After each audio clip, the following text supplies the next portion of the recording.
मिळाल्याशिवाय या देशातला आणि राज्यातला कोणीही मागाटणार नाही।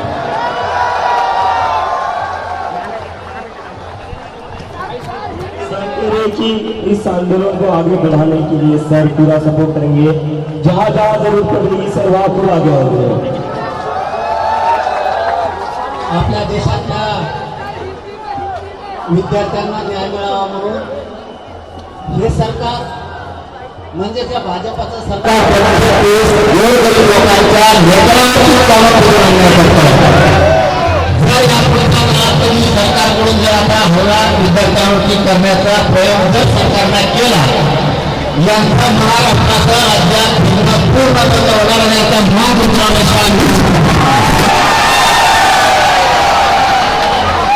सर ने जो कहा वो ये है कि ये जो सरकार है, बीजेपी जो सरकार है वो बस गरीबों के बच्चों के ऊपर हमला करती है।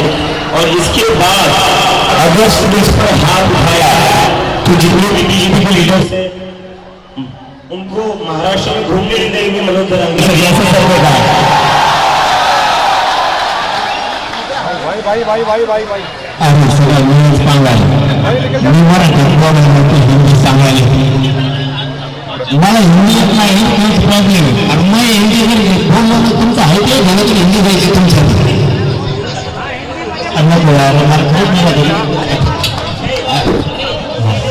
मी फक्त शेवटच्या वाक्यात सांगतो,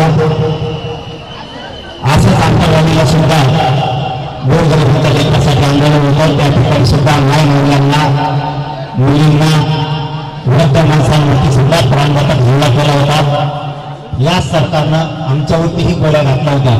फक्त माझी सगळ्या विद्यार्थ्यांना एक विनंती राहील, तुम्ही ही जागा सोडू, आम्ही सगळा देश तुमच्या मागे आहे। तुम्ही तिकडे गेलात नाही, आंदोलन निवडून टाकलं।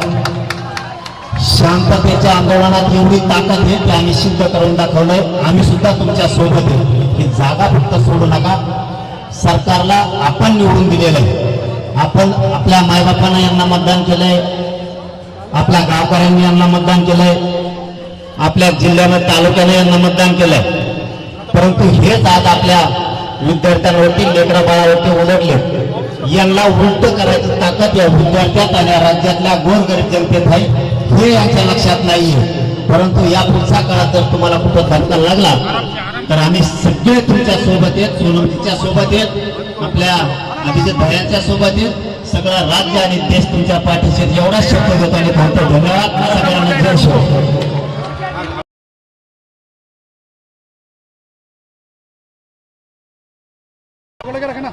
सर कह रहे हैं इसके बाद अगर किसी भी स्टूडेंट को छुआ, सर ने वीडियोस देखी है।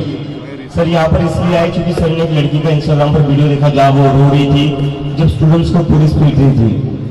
वो वीडियो देखने के बाद सर ने तुरंत डिसीजन लिया कि वो दिल्ली आएंगे और यहाँ पर और वो ये कह रहे कि इस आंदोलन की सबसे बड़ी ताकत जो है वो है इसका शांतिपूर्ण होना। हमारी मूवमेंट की सबसे बड़ी स्ट्रेंथ जो है वो है कि ये मूवमेंट पीसफुल है। और सर कह रहे आप लोग यहाँ से बस हिलना मत, जंतर मंतर से बस कोई हिलेगा नहीं, और अगर यहाँ से कोई हिलेगा नहीं तो महाराष्ट्र में सर हर जगह देख लेंगे इस आंदोलन को कैसे आगे बढ़ाया जा सकता है। और जरूरत पड़ी तो सर और सर के आंदोलन के सारे साथी यहाँ आकर मीटिंग में हमारे साथ। और यहाँ पर कुछ लोगों को अगर पता नहीं होगा तो एक बार गूगल कर लेना, मराठा आंदोलन कितना बड़ा आंदोलन था। वो दिखाना महाराष्ट्र पूरा बंद हो रखा था, तो बहुत ही बड़ी ताकत का सपोर्ट मिला आज हमें। सर उसके लिए आपका बहुत बहुत धन्यवाद। मेरा चालू है दोस्त, आप जो कर रहे हो करो, मैं समझ रहा हूँ, बाद में करो ना। चलो छोड़ दो चलो